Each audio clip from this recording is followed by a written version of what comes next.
Hey there. So Anytype just announced that their new mobile app is now being open to the public.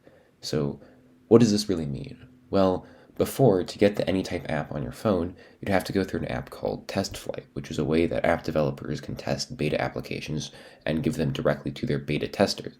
But now Anytype is available for free on the App Store, meaning that you don't have to be a beta tester to download the app. Now, the catch here is that you do have to be some form of tester. You do have to have one of those codes. I believe those aren't open to the public yet. Maybe they are. Maybe I'm mistaken on this. But you still have to have your login code, which, as far as I'm aware, you have to either go to one of the onboarding meetings or apply to get.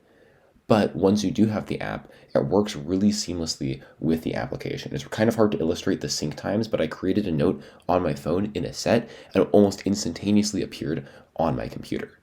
So whatever connection they have between the phone and the computer is really great, and the app seems to perform very well. Except there's a couple problems with it. Firstly, this is very small, but whenever I have text that has a highlighted background, the text appears slightly lower than you'd think that the highlighted background or the color would, but that's not really a huge issue. The main problem that I see with it is that inline sets, for some reason, don't work. Now, this makes sense. They're kind of difficult to code, I'd assume, and they're probably pretty large, especially with sets that can get really big. But if you have a page that has an inline set built into it, it'll just appear as a link to that set on mobile. Maybe this is some setting that I'm missing, but it doesn't seem like there's any way around this. Now, for me personally, that's fine, because I'm not really looking at designing those beautiful pages in the world. I'm looking for something that works and something that is reliable.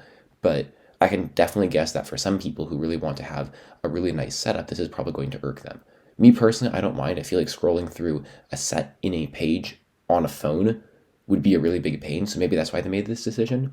Either way, that's just something to consider going into it. I think the takeaway of this is that it seems like the mobile release is designed to be a way to read your notes on mobile, but it's not the same as an editor as you would have on your computer. The computer is really the home base for Anytype, and the phone, the mobile version, is just kind of the extension of it. Kind of like a little bit that allows you to see your notes, but if you really want to work on them, if you want to work in your workspace, the mobile version is just not going to be the place that you want to do it. So that's about it. I just wanted to give you guys an update on what the mobile sphere of Anytype looks like. I've got some other things in the works. I haven't just been sitting idly here. So yeah, if you like what you see, please tell a friend about this video or subscribe or whatever you feel like doing, or just leave, up to you. And I'll see you in a bit. So long.